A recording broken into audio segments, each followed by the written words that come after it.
시작합니다. 하나, 둘, 셋. 자, 오늘은 그냥 이게 프리하게 얘기하는 거예요. 오늘은 그 요즘 면접을 봤었던 그 경험들을 좀 얘기하고 싶은데, 제가 그 과거의 사람으로서 저희 때 면접과 그 다음에 현재 그 MZ 세대들의 면접 그 경험을 얘기해 봅시다. 그 어차피 이렇게 편집되고 그러니까 너무 긴장 안 해도 저희 벌써부터 긴장 안 해도 편집. 자, 지난주에 2분 정도 인터뷰를 했었고, 네. 그 다음에 이제 한 분은, 두 분 다 프론트엔드 개발자로 인터뷰를 했죠. 그렇죠? 2분이 그때 하셨죠? 네. 자, 먼저 하미님 어땠어요? 그때 회의를 이렇게, 아니 그 미팅을 하면서. 근데 저도 막 개발 쪽은 잘 알진 못하는데 이제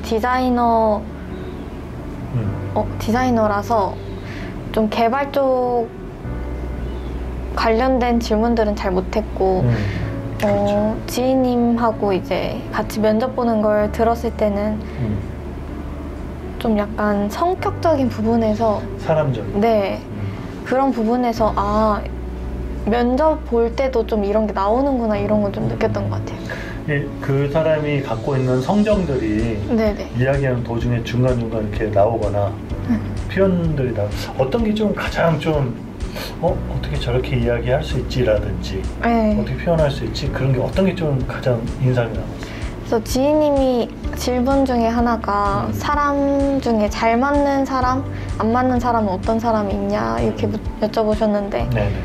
이제 MBTI가 요즘에 유행이잖아요. 그래서 자기는 약간 T와 F 성향이 다 있어서 둘 다를 이해할 수는 있지만 자기는 일할 때는 완전 T이기 때문에 어떻게 보면 감성적인 부분을 잘 이해를 하지 못한다고 하셔서, 예를 들어 어떤 일적인 부분에서 이렇게 해주세요 했을 때 그분이 F 성향이라 되게 왜 그렇게 말씀하세요? 이러면 그 부분이 되게 좀 이해가 안 가는 부분이라고 하시더라고요. 그래서 너무 감정적으로는 일할 때 할 수 없다고, 좀 더 객관적으로 하게 된다고 하더라고요. 냉정하게? 네, 완전 로봇처럼? 네.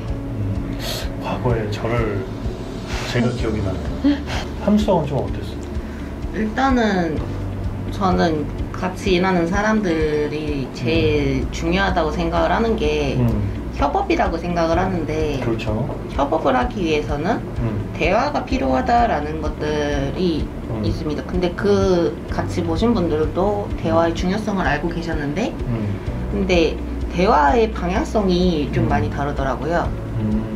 예를 들면은 협업을 할 때는, 대화를 할 때 상대방의 의견을 충분히 들어보고 상대방의 의견을 이제 제 의견을 조율하는 과정이 필요한데, 그 과정에서 배려가 있어야 된다고 생각을 하거든요.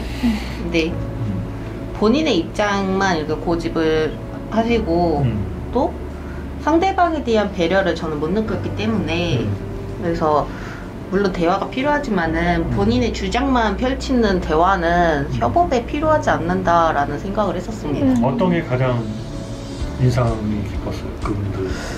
일단은 어떤 한 분은 팀원들과의 좀 안 맞는 의견이 있을 때 어떻게 풀어가느냐에 대한 질문에 대한 답변을 1대1 대화를 통해서 타이른다고 말씀을 해주셨어요. 타이른다고요? 네. 타이른다고요? 성인? 네. 네. 이건 타이르는 거는 부모가 아이를, 맞습니다. 나보다 뭐 인격이 아니라 이게 덜 성숙된, 네, 사람에게 하는 거를 타이른다는 표현을 한 게 맞아요? 네, 제가 그때 들었을 때 타이른다고 했었습니다. 그러면 그분은 이렇게 자기보다 조금이라도 역량이 낮은 사람은 그렇게 보는 거네요. 네, 그때 제가 이제 노력하지 않고 변명만 한다고 해서 변명을 하신 근거에 대해서 질문을 했었는데, 그 같이 일하시는 분 중에, 그러니까 같이 이렇게 팀 프로젝트 진행하시는 분 중에 한 명이 그 아르바이트를 진행을 했다고 하더라고요. 근데 아르바이트가 끝나면은 너무 피곤해서 프로젝트를 조금 집중할 수가 없다라는 의견을 주셨는데 그거를 자기는 이해할 수가 없어서 변명이라고 생각을 했고 그 변명을 들었을 때 어떻게 했냐라고 했을 때 타일러서 좀 잘 할 수 있도록 이끌었다라는 이야기를 하시더라고요. 그래서 제가 이제 저도 아르바이트를 좀 경험을 했어서 느끼는 거지만은 그때 진짜 너무 힘들었거든요. 아르바이트가 뭐 그냥 단순히 안 힘든 업무도 있겠지만은 되게 힘든 업무들도 있을 건데 본인의 입장에서는 그거는 변명이다라고 했던 거는 저는 그 상대방의 상황을 그렇게 크게 고려하지 않았다고 저는 판단을 했었습니다. 일방적인 해석을 하는 거네요. 네. 그냥 자기는 근데 그 사람은 안 그럴 수는 있어요.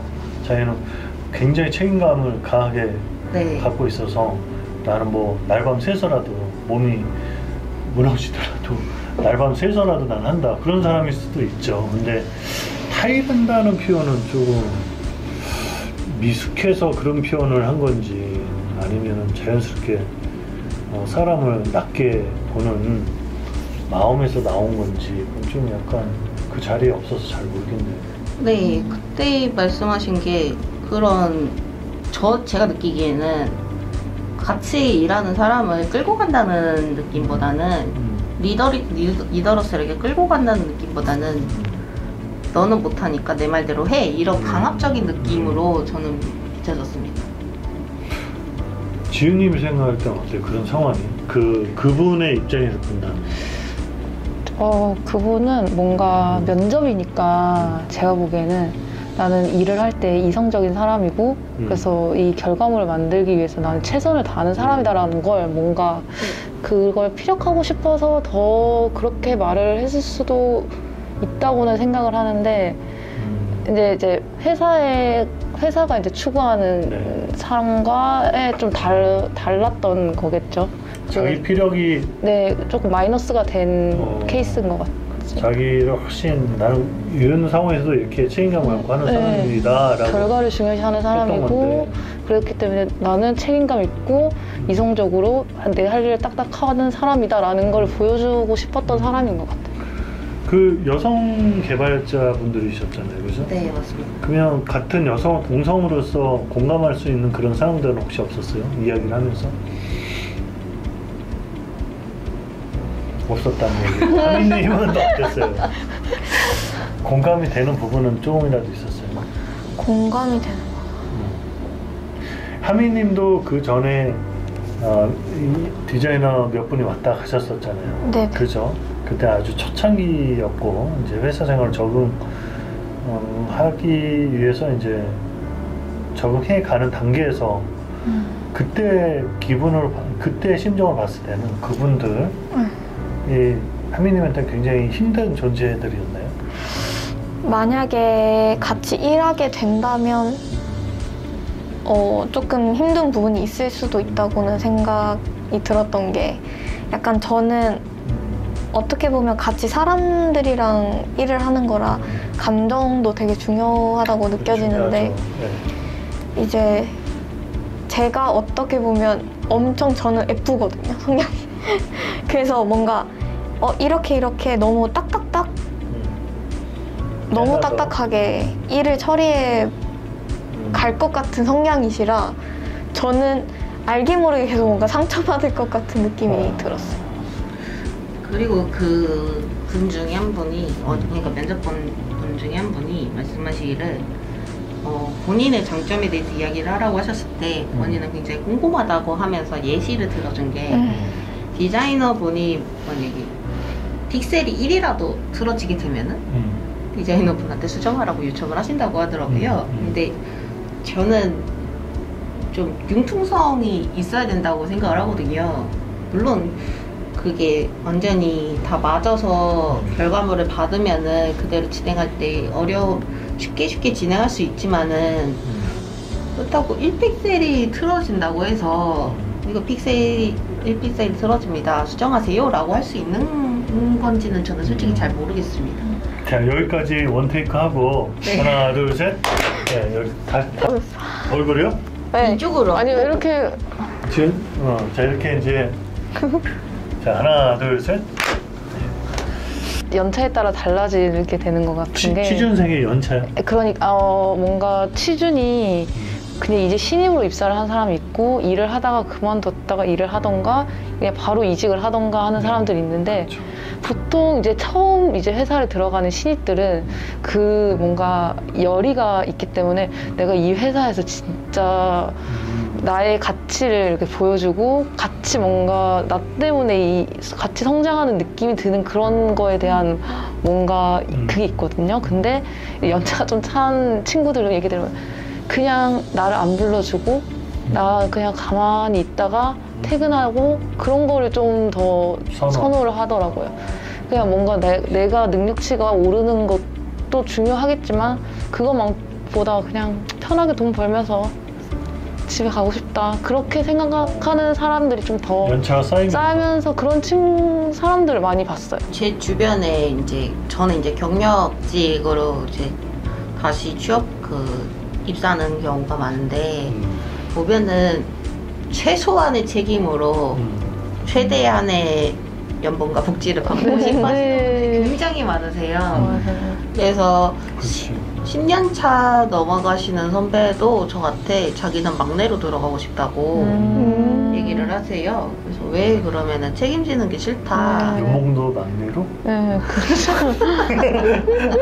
연봉도 막내로 하고? 아, 연봉은 10년 차에 연봉으로 하시고. 근데 대다수의 분들이 다 그런 분들이었어요. 그래서 특히 관리를 하시기 싫어하시는 분들이 거의 개발자 중에 저도 10명 중에 10명이 관리를 굉장히 싫어하시는 분들이었는데 이유를 들어보면은 신경 써야 될 게 너무 많다.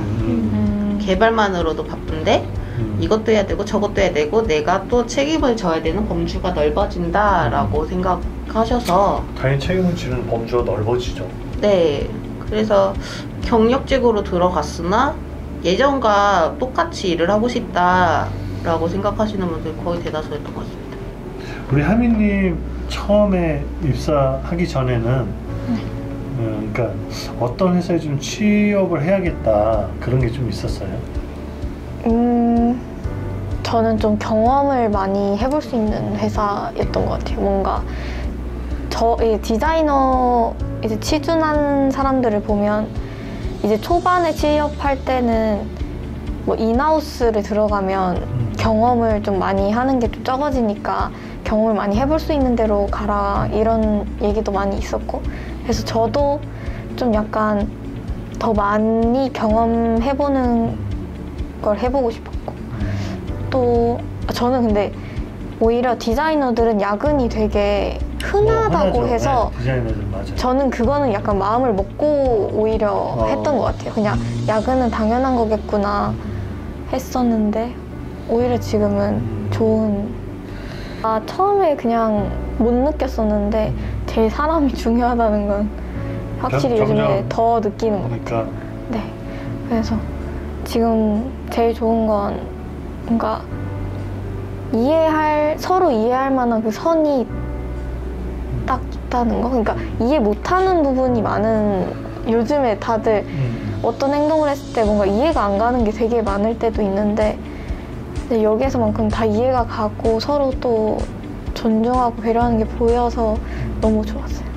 사람의 모든 행동을 다 이해할 수는 없겠죠. 하지만 다른 행동에 대해서 그래도 왜 저러지? 라는 관점보다는 이유를 한번 생각해 볼 수 있는 그런 여유 정도는 있어야 하는 거죠. 지은님은 어때요? 그래도 이게 익숙해지니까 이게 정신적으로는 되게 좀 안정감이 생긴 것 같아요. 그래서 네. 처음에는 굉장히 어렵고 네. 그랬나요? 그러니까 좀 마음이 불안정할 정도로 이게 사람의 문제가 아니고 뭔가 나의 능력치에 대한 뭔가 기대가 아니고 점점 그 기대치 나의 능력 때문에 자존감이 떨어지는 때가 딱 그게 있었거든요. 이렇게 실무적인 걸로 해본 적이 없으니까 네, 해도 뭐 백엔드 개발자랑 협업을 해본 적도 없고 저는 그냥 작은 DB로 해보고 하는 거였는데 막상 여기 오니까 다 이렇게 연결이 되어 있고 나는 해보지 않았고 거기서 오는 뭔가 이제 자존감이 점점 떨어지는 거죠. 아, 나 이렇게 해서는 안 되겠구나. 나랑 안 맞나? 내가 이렇게까지 못하는 사람인가? 라는 생각에 그게 좀 힘들었었던 거죠. 그래도 사람이 좋으니까 버틸 수 있었던 것 같아요. 비슷한 감정을 그럼 다른 분들도 그렇게 느끼실까요? 근데 초반에는 다 그런 것 같아요. 아, 그래요? 저도 이제 친구들하고 이제 얘기를 하면 다들 처음엔 너무 힘들어서 다들 울고 정말 퇴사하고 싶고 그렇게 했는데 이게 한두 달 버티다 보면 나중에 익숙해지는 때가 온다고 하더라고요. 친구분들. 네, 친구들 다 어느 분야든 다 똑같더라고요. 그렇죠. 그래서 그래, 다들 겪는 일이구나. 나만 겪는 게 아니구나 해서 좀 거기서 이제 좀 위로도 받고 그랬던 것 같아요. 저도 겪었어요. 네. 그 면접자분들을 네. 최소한 필터링 할 수 있는 방법이 혹시 있을까요? 이제 지금 체계를 좀 바꾼 게 전화 면접을 하고 나서 그 다음 대면 면접하고 있거든요.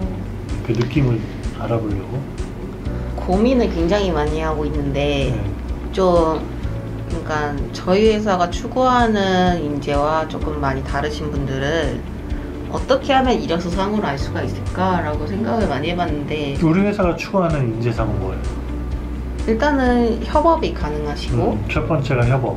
네, 그 다음에 본인이 받는 것만 생각하지 않으시는 분들. 일단 하겠다는 의지력도 중요하고. 맞습니다. 그리고 노력을 하셔서 부족한 부분을 채우겠다라는 좀 의지가 강하신 분들이 그러면 해소되죠. 네. 그러면 해소가 되죠. 네, 뭐 기술이야 배우면 되는 거니까. 근데 저희가 아무리 잘 알려드려도 본인들이 하려는 의지가 없으시고 하려는 노력을 하지 않으시면은 그거는 할 수가 없는 거라서. 그래서 그런 부분들을 이력서 상으로 제가 알 수가 있나라는 생각을 해봤는데 그래서 제가 이제 대기업에 다니는 인사팀의 친구한테 물어봤어요. 근데 그 친구 거기는 3차까지 있거든요. 그렇죠. 네, 맞아요. 임원 면접까지 다.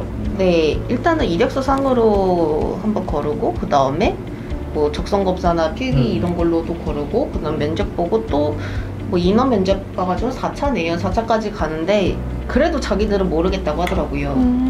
그래서 거기서는 주력 인물들이 있대요. 꼭 한 기수에 한 명이 주력 인물이 나온대요. 그럼 그 사람을 열심히 모니터링 한다고 합니다. 그래서 그 사람을 보고 이런 사람 뽑으면 안 되겠다라는 가이드라인을 세운다고 합니다.